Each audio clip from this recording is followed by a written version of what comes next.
Hello friends, welcome to literary scholar channel. और अगर आप इस चैनल पे नए हैं तो मैं आपको बता दूं कि इससे पहले हमने 2010 जून तक का पेपर इस चैनल पे अपलोड किया हुआ है। और ये जो पर्टिकुलर वीडियो है ये दिसंबर 2010 का पेपर है, प्रीवियस ईयर यूजीसी जेआरएफ के लिए। सो चलिए क्वेश्चन नंबर 1 शुरू करते हैं बिना किसी टाइम वेस्ट के। So Jeremy Collier's a short view of immortality and profaneness of English stage attack among others. So Jeremy Collier ने इस वर्क में किसको अटैक किया है, ये क्वेश्चन है। तो इसका करेक्ट ऑप्शन है option number C.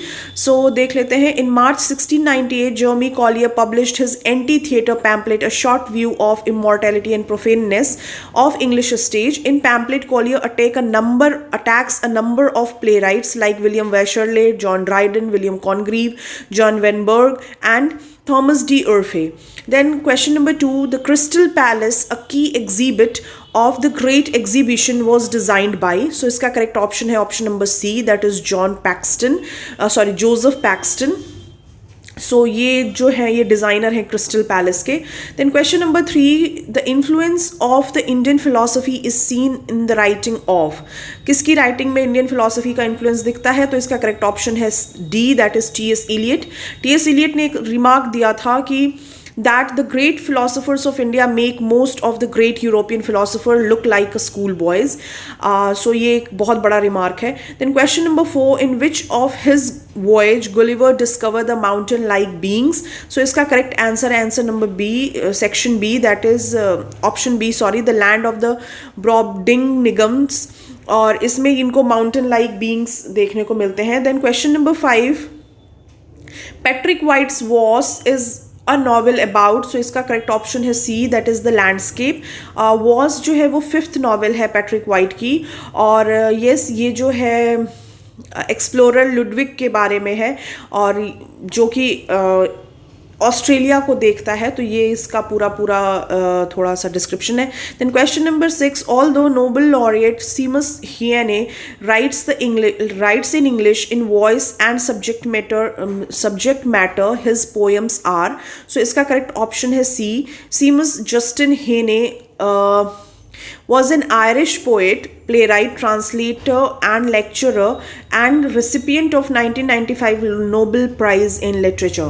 Then question number 7, to whom is Mary Shelley's famous work Frankenstein dedicated? So इसका correct option है C, William Godwin. Frankenstein or the modern Prometheus is a novel written by English author Mary Wollstonecraft Shelley that tell the story of a young science student Victor Frankenstein, published in 1818. It is early example of science fiction. It is also a Gothic novel. Then question number 8, which of the following poems by Philip Larkin records his impression while traveling to London by train? So इसका correct option है option number C, The Whitsun Wedding. The Whitsun Wedding is the collection of 32 poems by Philip Larkin, first published in 1964. Question number 9, the English satirist who used the sharp edge of praise to attack his victims was. So इसका correct option है C, John Dryden. John Dryden was an English poet, literary critic, translator, playwright who was made England first poet laureate in 1668.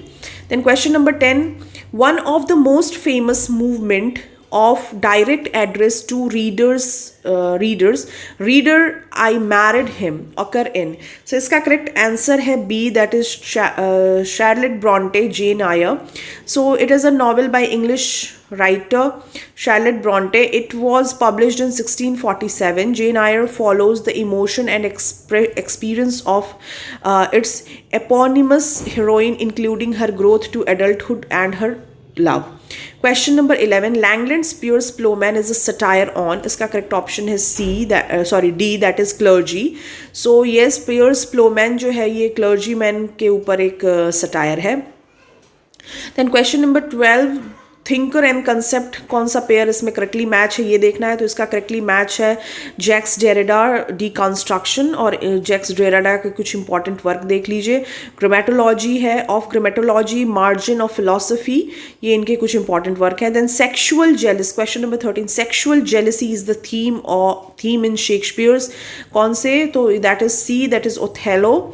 So Othello or a Moor of Venice is a tragedy by Shakespeare believed to have been written in 1603, और ये जो है ये sexual jealousy की एक important theme है।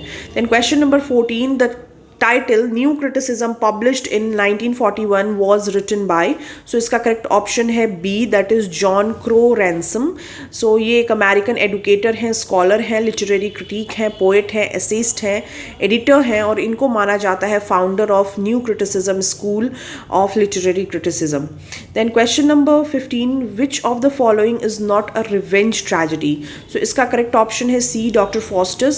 the tragic history of the life and death of doctor Faustus is the play by Marlowe, और ये एक जर्मन स्टोरी फॉस्टस पे बेस्ड है। सो ये रिवेंज स्टोरी नहीं है। बाकी Spanish tragedy the Duchess of Malfi and the White Devil, ये रिवेंज ट्रेजेडी है। Question number 16, who of the following playwright reject the Aristotelian concept of tragic play as imitation of reality? so इसका correct option है option number C, Bertolt Brecht. ये जो है ये एक German poet हैं, playwright हैं, और इन्होंने एरिस्टोटेलियन कंसेप्ट को रिजेक्ट किया था। Question number 17, the label diasporic writer can be applied to, इसका करेक्ट ऑप्शन है D, that is Meena Alexander, and third is Kiran Desai। Then Meera Alexander was born in 1851 Allahabad, और Kiran Desai is an Indian author। She left India at 14, और ये England में अभी हैं। Then question number 18, the letter A in a scarlet letter stand for, so इसका correct answer है D, that is adultery, able and angel। Scarlet Letter, a Romance, is an 1850 work of fiction in historical setting written by Nathaniel Hawthorne.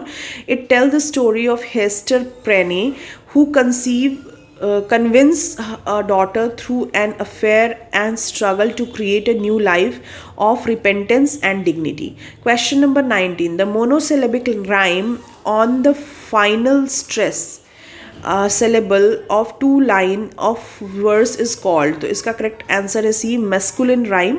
Masculine rhyme is a rhyme between final stress syllable, example blow, flow, confess, redress।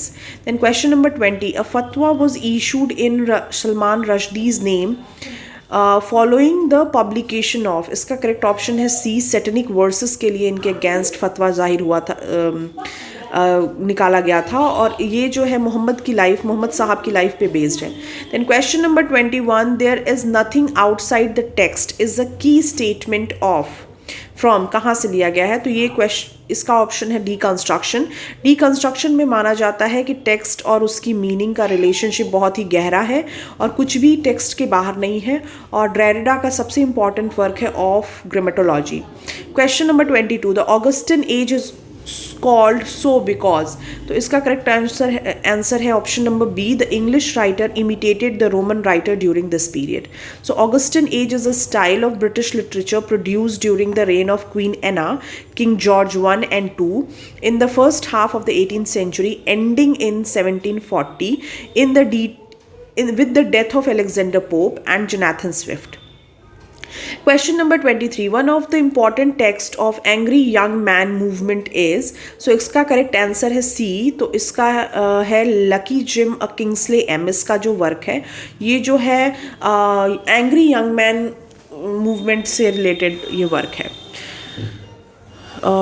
Again 24, whom does Alexander Pope satirize in the portrait of Sporus? so इसका correct option है D, Lord Hare, John Hare English courtier and political writer थे जिनको Alexander pope ने के against satire पास किया था। Then question number 25, the hero of Marlowe Tamburlaine was born as, so इसका करेक्ट आंसर है सी, शेफर्ड। सो टम्बरलेन का जो हीरो है वो शेफर्ड रहता है, जो लेटर ऑन जो है वो ग्रेट किंग बनता है, Timur. Loosely based on the central emperor Timur के ऊपर ये बेस्ड है. Then question number 26, the letter to his brother George in September 1819, John Keats has this to say about the fellow romantic poets. He described what he see. I describe what I imagine. Mine is the hardest task. The poet under reference is, so इसका correct option है C, that is Byron. The rivalry and dislike between George Byron and Keats has been discussed in his own time. So yes, ये जो है ये Byron के बारे में इन्होंने बोला है. Then 27, the sequence of repeated consonant sound in a stretch of language is, इसका correct option है A, that is alliteration. Alliteration में consonant जो sound होता है उसका repetition होता है. Then 28, reformation was predominantly a movement in, इसका correct option है C, religion. So reformation was a religious movement in the 16th century that divided Christianity between the Roman Catholic and Protestant. Then question number 29, the motto only connected is taken from, so इसका correct option है D, E.M. Foster's Howard's End. Howard's End is a novel by Foster, first published in 1910, about social convention, code of conduct, personal relationship in turn of a century England. Then question number 30, English iambic pentameter was brought to its first maturity in, इसका correct option है A, sonnet. The word sonnet is derived from the Italian word sonetio. It means a small and little song of lyric in poetry and poetry. A sonnet has 14 lines and is written in iambic pentameter. Each line have 10 syllable. Then question number 31, इसमें Bloomsbury group का member कौन नहीं है ये पूछ रहे हैं. who among the following was not a member of a Bloomsbury group, तो इसका करेक्ट ऑप्शन है डी, विंस्टन चर्चिल. बाकी Lytton Strachey, Clive Bell, E.M. Forster, Virginia Woolf, John Maynard, ये लोग जो हैं ब्लूम्सबरी ग्रुप से रिलेटेड थे. अब Bloomsbury group was an influential group of associate English writer, intellectual, philosopher and artist. Best known मतलब member is Virginia Woolf, ये लोग. Then question number 32, the concept of human mind as tabula rasa and blank tablet was propounded by, इसका correct option है D, John Locke. John Locke essay concerning human understanding restart that the human mind on birth is complete but respective blank slate upon which experience imprint knowledge. Then question number 33, the term resonance and wonder are associated with, इसका correct option है A, Stephen Greenblatt.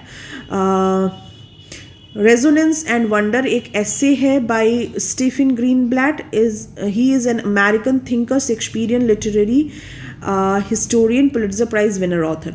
Then question number 34, the rhetorical pattern used by Chaucer in the prologue to the Canterbury Tale is, इसका correct option है C, rhyme royale को use किया है इन्होंने अपने work में. So Chaucer first used rhyme royale in his long poem Troilus and Cresside and Parliament of Foul. He also used it for 4 of the Canterbury Tales. और किस में use हुआ है Canterbury Tales में? राइम रॉयल का use Canterbury tales के किन tell में यूज़ हुआ है? तो सबसे पहले the man of law's tale, the prioress tale, the clerk tale and the second nun tale. Then question number 35, Charles Darwin origin of species was published in the year, तो इसका correct option है A, 1859. Then question number 36, who of the following author of Juno and Peacock, so इसका correct option है D, Sean O'Casey. Then question number 37, the title William Faulkner, The Sound and the Fury is taken from the play, तो इसका correct option है B, that is William Shakespeare के Macbeth से लिया गया था, एक्ट 5 सीन 5 से. ये एक सॉलिलोकी है इंपॉर्टेंट शेक्सपियर की. Then question number 38, silver man has never read Browning, this is an example of, इसका करेक्ट आंसर है D, metonymy, yes. Then question number 39, the term international fallacy is first used by, so इसका correct option है D, Wimsatt and Bradley. इन्होंने international fallacy का concept दिया था in 20th century. So in it they counter the contemporary assumptions that original creator intention for work was equal to the meaning and the merit of the work. Then question number 40, recessionals, a Victorian ode, Kipling well known poem. So इसका correct option है option B, that is 3, expression the sincerity of his religious devotion, and 4 was occasioned by Queen Victoria 1897 jubilee celebration. Recessional, ये poem है Rudyard Kipling की, जो कि Queen Victoria's के diamond jubilee पे इन्होंने लिखा था. Then question number 41, who among the following is not a restoration playwright. So इसका करेक्ट ऑप्शन है C, Ben Jonson. Ben Jonson restoration dramatist नहीं है, प्ले राइट नहीं है. और रेस्टोरेशन ड्रामेटिस्ट में किसका किसका नाम आता है वो भी देख लीजिए. William Wycherley, George Etherege, then Thomas Otway, William Congreve and George Farquhar. Then question number 42, which of the following romantic poem begins with the line hail to thee blithe spirit bird thou never wret. तो इसका correct option है C, that is to skylark. ये poem है Shelley की, 1820 में आई थी. Then question number 43, who among the following Victorian poet dislike his middle name. So इसका करेक्ट ऑप्शन है B, Dante Gabriel Rossetti. So Gabriel उनको पसंद नहीं था और ये प्री रेफलाइट मूवमेंट से भी रिलेटेड थी. Then question number 44, Aston is a character in Pinter's. तो इसका करेक्ट ऑप्शन है बी, द केयर टेकर. ये 3 एक्ट का प्ले है और इसी में जो एक कैरेक्टर है जिसका नाम एस्टन है. Then Byron's the English bards and Scottish reviewer is about. So इसका करेक्ट आंसर है answer D, that is 1 and 3, a survey of English poetry and contemporary literary scene. The English Bards and Scotch Reviewers is a satirical poem by Lord Byron. It was published anonymously in 1809 and a second expanded edition following 1809 with Byron identified as the author. The poem was appreciated for the survey of English poetry and description of contemporary literary scene. Then question number 46, which Eletian character uttered the question, do I eat a peach? इसका correct option है B, that is Prufrock. Love song of Alfred Prufrock में वो अपने बोलता है, पूछता है do I eat peach. So question number 47, which of the following work by Daniel Defoe landed him in a prison and the pillory. So इसका correct option है C, the shortest way with dissenters. So ये जो work है ये एक pamphlet था जिसके लिए इनको प्रिजन हो गई थी डेनियल डीफो को. Then question number 48, the arrival of printing in 15th century England was engineered by. So इसका करेक्ट ऑप्शन है डी, विलियम कैक्सटन. बहुत ही इंपॉर्टेंट फैक्ट है. सो question number 49, about which 19th century writer was it said he had succeeded as a writer not by conforming to the spirit of the age but in opposition to it. तो ये किसके बारे में कहा गया है? तो इसका करेक्ट ऑप्शन है C, that is William Hazlitt on Lamb. Hazlitt was an English writer, drama and literary critic and philosopher. He is now considered one of the greatest critic and essayist in the history of English language, placed in company of Samuel Johnson and George Orwell. Then question number 50. The restoration comedy The Double Dealer was written by. इसका correct option है C, that is William Congreve. The Double Dealer is a comic play written by English playwright William Congreve, first produced in 1693. So ये जो पूरा 50 question है दिसंबर 2010 का ये paper है. I hope कि आपको ये हेल्प कर रहा होगा आपकी प्रिपरेशन में. और इसी के साथ ये वीडियो यहीं ख़त्म होता है. नेक्स्ट जो पेपर आएगा वो 2011 जून का पेपर आएगा, वो जल्दी ही मैं आपको अपलोड कर दूंगी. आज कोशिश करेंगे कि 2013 या 14 तक पेपर कर लें. सो इसी के साथ ये वीडियो यहीं ख़त्म होता है. Stay blessed and keep watching this video या channel, whatever you say. And once again thank you for watching this video.